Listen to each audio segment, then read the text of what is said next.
When you watch elite tennis players play, whether it's professionals, college players, or high-level juniors, one thing that you'll see from all of them is how quickly they prepare and set up in position in time for their shots. And this really lays the foundation for everything else that they do. It's what enables them to hit such high-quality shots on a consistent basis. Unfortunately, this is something that a lot of adult rec and club level players struggle with, especially slightly older players, and especially when playing matches, because it's common for players to be able to prepare well when they're practicing, maybe rallying cross court and they know roughly where the ball's going, or when a coach is feeding them and they know where the ball's going. But then when they get into a point or a match situation, now the feed is more variable, they don't know where it's going, and they're slow to react and set up in the right position, and it really prevents them from hitting a high quality shot consistently. And that's why in this video I want to show you a 3-step process that you can use to prepare quickly and get more time on your shots. So the first step when it comes to preparing more quickly is going to be something that sounds really obvious, but it's actually something that most players don't do, and that is to focus on it properly during your practice. A lot of players think they're focusing on early preparation, but they're actually making the mistake of trying to work on too many things all at once. So yeah, they're thinking about preparing early, but then they're also thinking about the position of their elbow, the position they're going to take their racket back into, the precise way that they create the racket lag, or the swing path, and the contact point, and the follow through. And it's simply too much stuff for your brain to be able to focus on. And the end result is you kind of end up spinning your wheels and nothing really changes.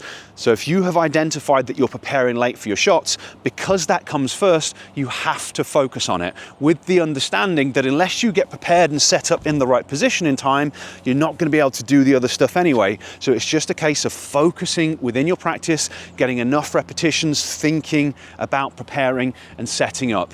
And then more specifically, you are going to be making sure that you're in a slightly wider stance ready position by the time your opponent makes contact. So a really big piece of this is the way you recover after the previous shots. One of the biggest problems that I see from most rec and club players is they hit their shot and they ball watch, or they then recover slowly, and because they recover too slowly, they're not actually in position ready to then start to prepare more quickly. And I really recommend that you record yourself to see whether this is happening, because most people think that they recover properly, and my experience is that vast majority of players don't actually recover well. So record yourself and find out if you're doing it, because if you're not, it's a case of really focusing on recovering after the previous shot and then getting into position. And at a minimum, we want a wide, stable base by the time our opponent's making contact, so we can be waiting and watching them make contact and then trying to react as quickly as we can. But ideally, and as we get more advanced, we want to be doing a split step as part of our preparation. So that then means watching them shape up for their shot, so that then we can take off from our split step, so that we can land from our split step just after they've made contact. So by the time we land, we know where the ball's going, and then we can use the elastic stored in our muscles to react more quickly. And if we're going to be landing just after they make contact, that means we're going to be in the air while they're making contact. So it's really something you have to train and think about and focus on and do lots of repetitions until it becomes a habit. So this is really phase 1, focusing on it within your practice, doing lots of repetitions, trying to either recover in time or then moving on to doing the split step, and then going into that first move with your rapid unit turn, and then incorporating different footwork patterns. The second step when it comes to early preparation is going to be to address any physical limitations that are preventing you from preparing early. And there can be a lot of different things involved here, but 2 of the biggest challenges that I see from adult players, and especially from older players, are limitations within the visual system, or just the visual system not performing well enough so that people can't read where the ball's going and react quickly enough. And this is why often players can prepare when they know where the ball's going, but then when the ball becomes varied in a match situation, that's when the issues occur, because players simply can't read the flight of the ball quickly enough. and that comes down to how the visual system is functioning. We need to be able to see clearly at distance. We need the brain to be able to process the image from both eyes together. When the brain can't process the image from both eyes together, it affects people's ability to judge distance and depth and speed, and this is a very common problem that I see when I assess players. It's also very common to have issues with different types of eye movements, which also affect players' ability to read the flight of the ball and to predict where it's going, and then also to track the ball as well. So that's something that players often need to work on before they're going to be able to prepare early, even when they're focusing on it properly within practice, because if you can't read the ball, you can't read the ball. The second major challenge for a lot of players, especially older players, is balance. A lot of people have really poor balance without realizing it. And then when you're trying to play tennis, you're trying to run and sprint and twist and turn while you're tracking the ball and while you're thinking about different shots.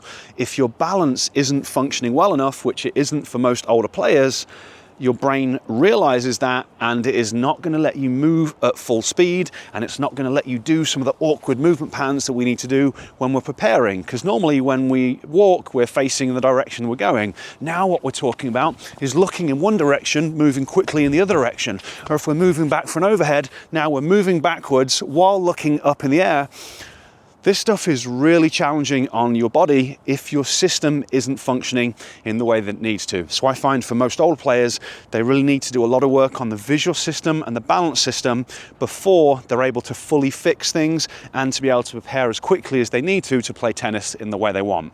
If you'd like to learn how to train and start to improve these underlying systems, this is one of the big things that I do with players.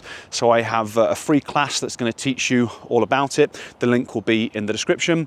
And I also have a program where I work with players showing them how to do it. So there's also a link in the description that's going to let you apply to join my program if that's something that interests you. The third step when it comes to early preparation is to practice preparing quickly and to practice specific footwork patterns without the ball first. This is something you see from all professional players, but for some reason it's really hard to get most adult players to engage with it, and that is a huge mistake. One, because it's so easy, and two, because it's so effective, because it enables you to get lots of high quality repetitions working on very unusual movements. Because as we've just said, tennis movements are pretty weird. You don't normally start shuffling backwards while you're looking in that direction. So unless you've trained it very intentionally, it doesn't normally happen, efficiently and naturally when you're playing.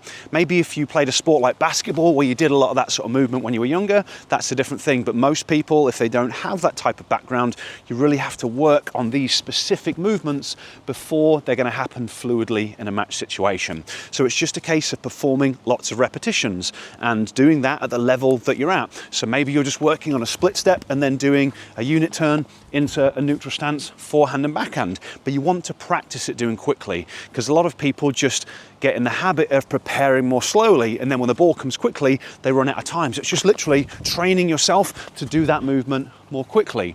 Or maybe you're working on a different footwork pattern to moving out to a wide forehand, or moving out to an open stance backhand, or moving to a short forehand or a deep forehand. So whatever patterns you're working on, you just get lots of repetitions. I like to do it out on court because I've got tennis court access, but you don't have to be on court. You can do this at home in your front room. If you would like more ideas for how to train and improve your footwork, I've got a free program that can help you out with that. So I'll leave a link to that down in the description so you can start working on it. But hopefully everything that I've explained here makes sense. It's a three-step process. You got to focus on it within your practice, perform high quality repetitions, really prioritizing and focusing on reading the flight of the ball and recovering quickly. Step two, addressing any physical limitations, because if you can't read where the ball's going, it doesn't matter how much you practice and what you do, you have to address that visual side of things first. Same thing goes for the balance system. If your brain doesn't feel safe balancing, it's not going to let you have high quality movements when you play tennis. And then finally, practice the footwork patterns. The best way to do that is as part of your warm-up. Spend 10-15 minutes, raise the body temperature, train the skill of doing the footwork patterns. It's the perfect preparation before you play. Okay, if you did find the video helpful, it'd be great if you give me a thumbs up.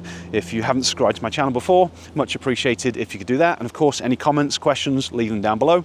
Otherwise, thanks for watching, and I'll catch you next time.